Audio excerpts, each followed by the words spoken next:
খালাম্মা দোয়া করবে কিন্তু আমার জন্য। ঠিক আছে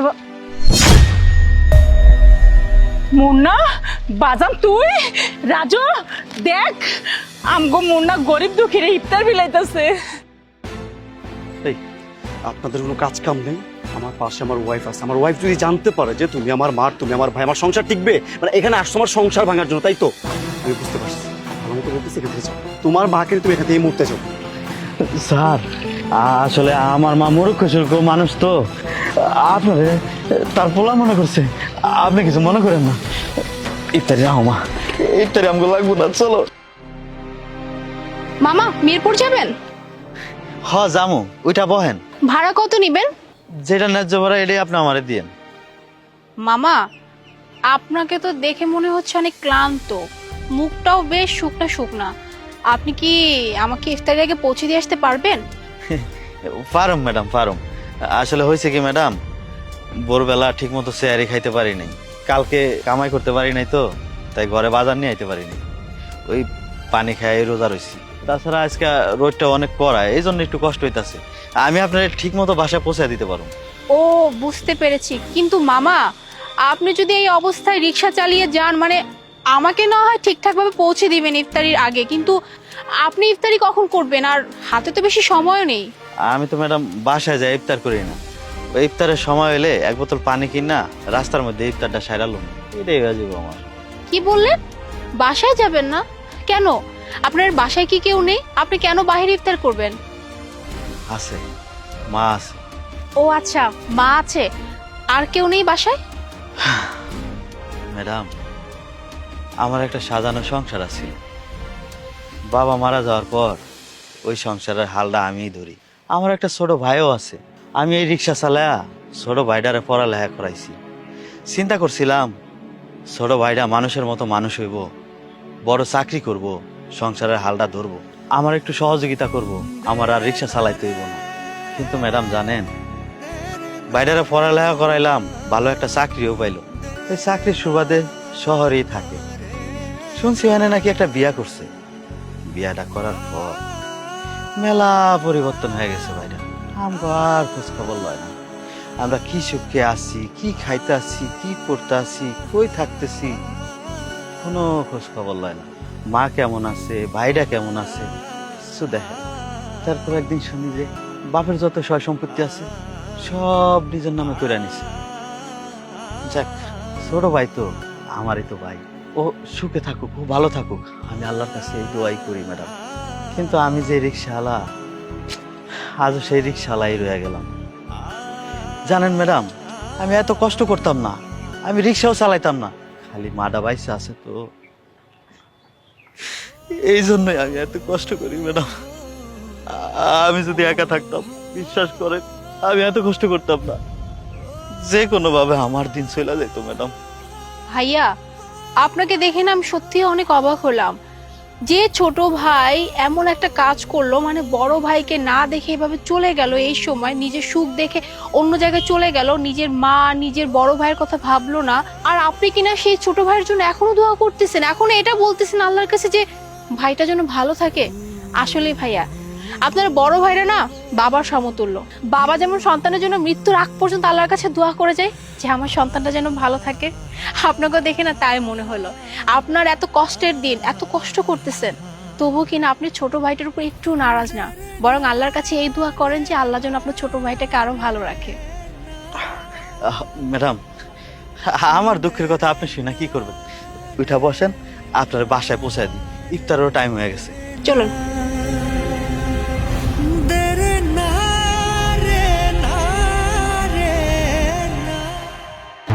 রাখেন।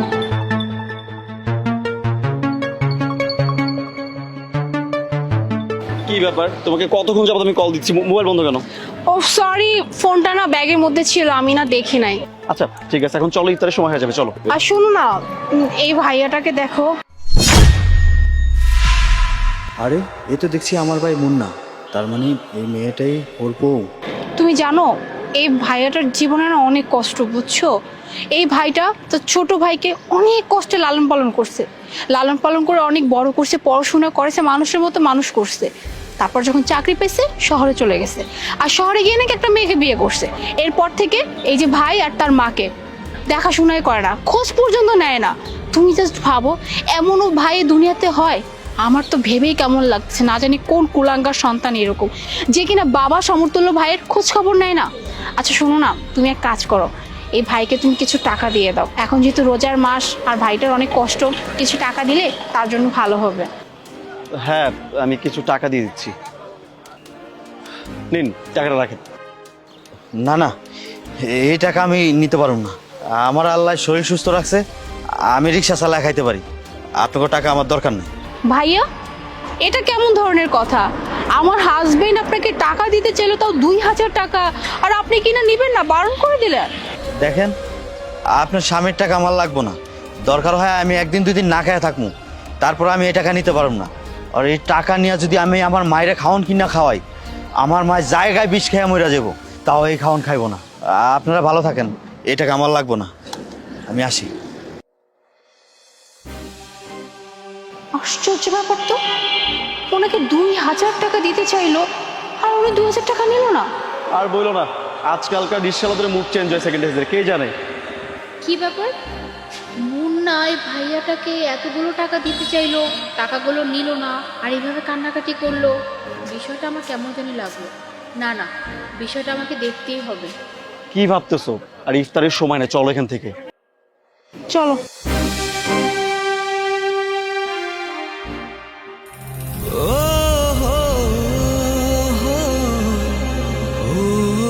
কি রে বাজান, তুই কালকা থেকে এই পর্যন্ত কইছিলি, আর তোর আমি এতবার ফোন দিলাম, তুই ফোনটা উঠাস নাই।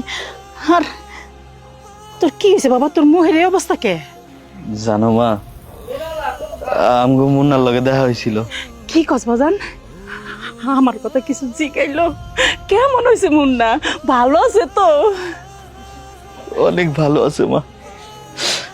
আমগো মুন্না আর আমগো মুন্না নাই, অনেক বড় লোক হয়ে গেছে। পোশাক আশাক চাল চলন দেখে মনে হইতেছে যেন একটা সাহেব। তাই মা, মুন্নার বউটা না অনেক ভালো মানুষ। আজকে আমার রিক্সায় উঠছিল। বাজান, তুই তোর পরিচয় দিছিলি? না মা, আমি আমার পরিচয়টা দিতে পারি নাই। আমি যখন মুন্নার ভরে নামায় দিছিলাম, তখন মুন্না আমারে 2000 টাকা সাজছিল। আমি মুন্নার টাকা লই নাই মা। ভালো করছিস বাজান, যে ভাই মা ভাইয়ের কোনো খোঁজ খবর রাখে না, তার টাকা লস নাই। কামের কাম করছিস বাজান, তুই কামের কাম করছিস।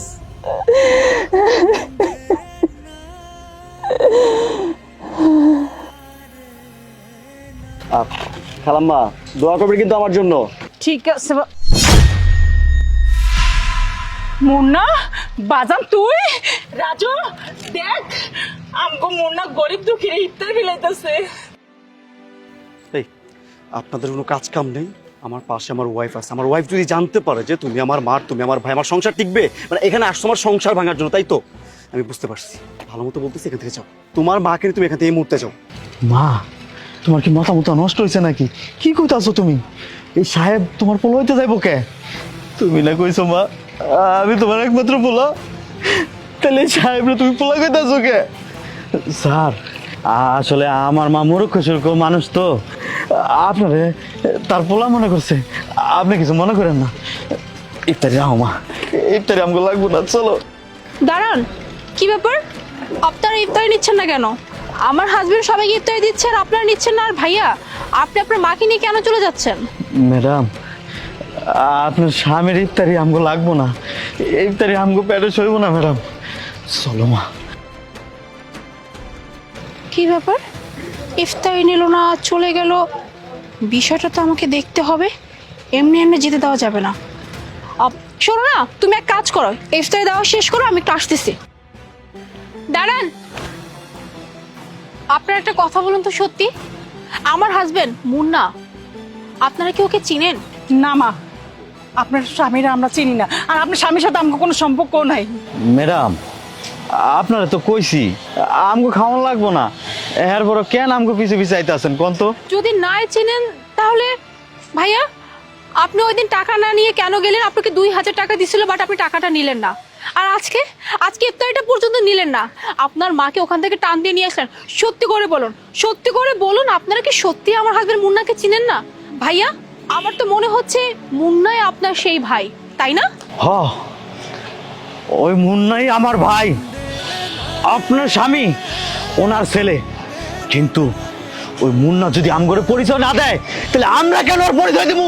আপনার স্বামীর ইত্তর কোনো সাহায্য আমগো লাগবো না, ওই খাওন আমগো পেটে সইব না। আচ্ছা, তাহলে আমি যেটা ধারণা করছিলাম এটাই সত্যি। ও কত বড় কুলাঙ্গার যে কিনা নিজের ভাই নিজের মা বেঁচে থাকা সত্ত্বেও আমার নামে বলছে তারা মৃত। ওর এই দুনিয়াতে কেউ নাই। তুমি এখানে, আমি সে কখন থেকে ওয়েট করতেছি, চলো বাসায় চলো। কুলাঙ্গার জানি কোথাকার, হ্যাঁ? লজ্জা করে না আমার সামনে এসে কথা বলতে? কত বড় কুলাঙ্গার হলে একটা মানুষ এইরকম জঘন্যমূলক কাজ করে যে জীবিত থাকা মা আর ভাইকে অস্বীকার করে মৃত বলে, হ্যাঁ? আশ্চর্য, তুমি কি বলতেছো? কে আমার মা, কে আমার ভাই?